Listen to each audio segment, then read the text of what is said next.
Hey guys, this is 1111life, and I am here at a local canoe library in Ann Arbor, Michigan. And you can see in the background this beautiful lake I just got done kayaking on. On the other side is actually a dam, and then the river goes down the other way. And I'm going to quickly talk to you about fear. Now let's get right down to the nitty gritty. Fear does not have to own you. You own fear if you allow yourself to own the fear. I've realized this before in my past, and it's taken me courage and just allowing myself to be in my utter uncomfort zone to go through my fears once again. And that would be today when I decided to go kayaking. And I haven't gone kayaking in quite a few years. And I've never actually gone kayaking by myself. And that water is not shallow. It's decently deep enough, 15 feet, a minimum 10 feet, 15 feet. And I was just a little bit scared shitless, just a little bit. But it was my decision to come out here. Now, in the future, I'll probably decide to go with someone else. One, because there might be a little bit more safety in it, in the sense of if for something, God foreseen, does terribly go wrong and I need someone else, well, they're there. But really, it's also because I want to share the experience with someone else and it's more fun. But for my own purposes and my own journey, I came by myself. And it was quite the journey because I'll tell you this, I'm 34 and I've had a lot of fear built up in my life. Experience after experience after experience. All the stuff that happened in my childhood. You know, years ago I worked on myself, I released a lot of stuff, and then it just kind of crept back up on me and I forgot the truths I used to know. Which is that a lot of this fear, if not most of it as far as I know, is just literally all in my head and all in your head. And when I say fear, it's not just the feeling of fear, which is that panic feeling. It is the imaginations that get blown out of proportion. It is I'm a very vivid Imagineer, if you want to call it that. So I am on an alert constantly when I'm putting myself in new experiences. And the littlest thing that goes off or wrong sends me into a panic. So what do? I avoid new experiences. And then I stay in a comfort zone and I'm not facing any of that fear and I'm not going through any new experiences which would help me grow as a person and evolve and allow even my personality to evolve. You contrast this with people who are generally very routine and very much so stuck in their own ways and comfort zone, and they actually end up being kind of boring people who they just really don't want to venture out in life and face their fears or don't want to do anything new or different or stick with what they know. But I'm going to tell you this, you're not even going to realize the power of the fear it has over you until you defeat it. Where I believe just for a minute, the fear, it seems so real, what's in my head. The imagination of me flipping over right over there in that dark part of water as I was moving towards it wasn't real. And that's all I had to tell myself was that it's not real. I focused on my breathing. I focused on my physical self. Focused on my physical body, I focused on the oar, focused on the water. And it required almost a little bit of tuning out the mental imagery of me flipping over, me screaming and yelling for help, me almost going to drown, but I had a life jacket on. Every time something like this crept up, and I had it creep up multiple times when I was out on the water. And being out in a kayak requires you to trust and have faith and believe in yourself. Because the real truth is that you can make yourself flip over pretty fast in a kayak And that'll definitely happen if you do something that's just very sudden. Now, if you're in the midst of fear, and if you're in the midst of a panic attack, or you're reacting to this imagination in your head, you might freak out.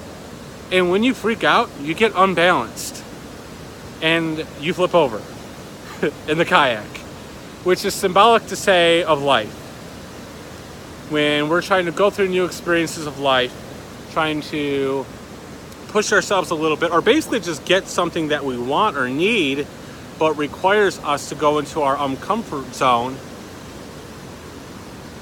it's very easy to just go into that freak out mode, and then we get really unbalanced. And for me personally, I want to just retract. When that's happening, I want to retract and just go and cry and say, I'm not doing this ever again because I flipped over in the kayak, or because it's scary and bad things happen. Well, sometimes bad things do happen, and kayaks do flip over. And the thing about kayaking flipping over is, I mean, there's, generally speaking, precautions we take with life in general. You know how to drive a car, right? It's nothing, man. Just like kayaking, it's nothing. But for the person who is really afraid of that, they could probably think up and imagine 100 different scenarios of something bad happening in the car. And the chances are maybe something could happen. Like I said, if they let that fear get to them, where it literally starts affecting your physical body, and your physical body reacts to that fear in such a way that you jerk around suddenly and then you make yourself flip over, or you do something unexpected while driving, that is kind of how those things happen. But there are precautions we take for interacting in this world. Now, I'm going to tell you something. There's real danger. Of course there's real danger. There's real threats, real abuse, real people getting hurt. Bad things can and do happen. It is a fact of life. You can get a disease. Except you just don't know when that's going to be. And you can take whatever necessary precautions you think are necessary. But at some point, the precautions start to become you acting out of that fear, instead of you just trusting and having faith in whatever it is you're wanting to do, and then taking the necessary steps. The example I have is one of the primary fears I had before I even got onto the lake was that my glasses were going to fall off. And this happened once before when I was paddleboarding. The glasses did fall off. And so I learned, okay, I'm just not going to wear glasses. And I believe I was kind of acting a little bit out of fear that they were going to happen again. So I went and got those little straps for the back of my glass so it wouldn't happen.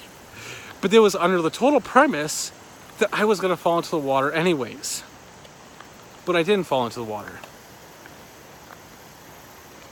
And even if I did, I have no idea if they would have fallen off anyways. So it's easy for our fears to creep on us so much, even when we're trying to trust and have faith. We're just taking way too many precautions, we're playing it way too safe, and we're not enjoying life. And we're not trusting and having faith, not just in the world around us, or in the water below us to keep us afloat, but in ourselves, in our own capacity. Time and time again, I keep proving what's in my head wrong. One example I had was earlier this year when I was on vacation, and I got off the plane and I was heading to go pick up my luggage, and I had this fear, which is not just a fear, not just a panic. For me, and maybe for you, it turns into this imagination where I'm imagining this scenario of it just not being there, where someone stole my luggage. And here's the best part. It seems real. It feels real, like it's actually going to happen, or it's actually happening. And that's the part that's really disheartening, because it makes you want to back down or evade that course of action. Let alone, for me, it almost made me start thinking like, oh my God, Am I actually psychic? Am I actually seeing something? No, I'm not. I think my psychic ability is, for what I know, I can sense some people's energy, and it kind of plays out a little bit in my imagination. But it's also just my general intuition and my senses in my body. But I have to go through these experiences and prove them wrong time and time again, which builds back up my confidence in myself, allows me to trust and have faith that these things aren't going to happen. And a lot of the stuff we imagine anyways is just, reality doesn't seem to ever pan out that way, does it? Go on the other side of the spectrum. When we're imagining our desires and what we actually want to happen, like imagining a scenario. So I have an idea of, I'm going to go to the bar, or I'm going to go to this club to go dancing, or go to the bar. And I immediately start running a scenario in my head of what it's going to be like. And I start building up this, not just an expectation, but I just start really looking forward to it based upon what's in my imagination, what's in my fantasy of it, I guess. And when I get there, it's not like that at all. Because my mind is just trying to work through whatever it knows based upon my experience of where I'm at in life. And it just doesn't work that way. Sometimes I might get a little bit accurate, a little bit close, especially if I've been to the place before or have an idea. But on a whole different note, it takes out the fun of the experience. It takes out the spontaneity. It takes out just living in the moment and not knowing what's going to happen next. So that's it for this video, folks. I hope you enjoyed it. Have a good night.